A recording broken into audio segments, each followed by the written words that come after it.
Hey everybody, Corey here, and I'm here to demonstrate how to use a screencast to give feedback on a written assignment. There's some research out there that says coupling a video screencast and your audible comments with your feedback on papers can provide for richer, more useful, and more personal, more present teacher feedback and a better experience for the students. So I'm going to show you how to do that here in Moodle using a Chrome extension called Loom.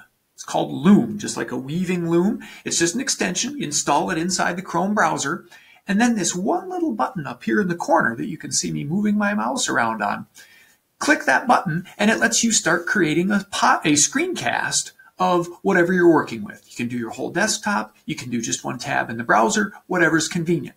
Plus, you can make a little video of yourself, and that'll be inset in the video for the students to see.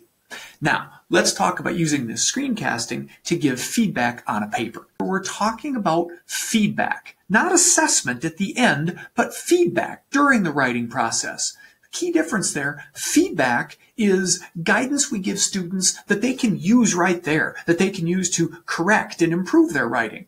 Assessment, what we do at the end, is more the evaluation of how well a given work satisfies the requirements of an assignment. Okay?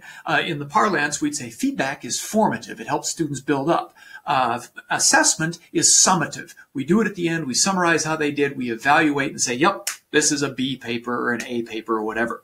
So this is great for feedback because students can see you working through the paper and giving them guidance on how they can improve that paper. So obviously think of this as something you do maybe when students submit their first drafts. Here we go. We're in Moodle. I've got the paper here, and I'll start giving the writer, myself, some advice and some commentary. First of all, we look at the top. We've got a title here, Lecture Not Dead or Deadly. I like the alliteration there, the D's and the D's, and we get a good punchy word, dead or deadly. It repeats, it gets people's attention. Then learning requires more interaction, especially online. Maybe a little long for my taste. If there's a way to do it tighter, go for it, but it's a decent journalistic headline for our writing purposes here. Now, one thing that stands out, we have an introduction, but right next to the introduction is this image. And I notice this caption here. I keep hanging on. I mentioned Harold Lloyd, the famous stunt movie from 1923, great silent movie where he's hanging off this clock. So there's a little bit of humor with the image. That's cool. Then there's this kind of cryptic message. This will make sense by the end. It's worth debating. Consider as you put that picture there. Is that the kind of thing that will kind of tease readers? Will it make them say, why is this picture here? What's going to fit in?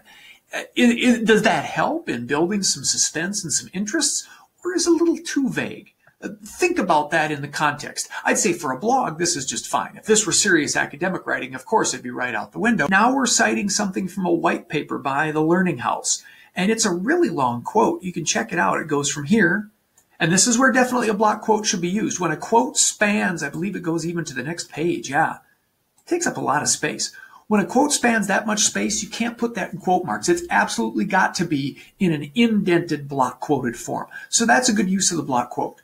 Now, some would argue about whether a block quote that large is acceptable. Okay, and opinions will differ. So as you look at this essay, think about whether you really need to use that much of it. Oh, this is really the central quote of the entire block quote from Learning House. The skill of presenting a compelling lecture doesn't apply to the online classroom. There it is replaced with the skill of stimulating student thinking and learning through multiple short comments. That's a great quote, and that's the center of it. So I would suggest for the format on this essay, I'd suggest to the author, maybe you don't need that entire block quote. Maybe you should just give that chunk and to highlight it, to make sure it stands out to the readers. There's the format I'd give an individual on an essay in Moodle. Now, here's the cool part. What would happen is I would stop the video, and then Loom creates a video for me. It gives me a page where I can download the video and I can insert it here. I'm going to show that in a separate video so you can see what happens.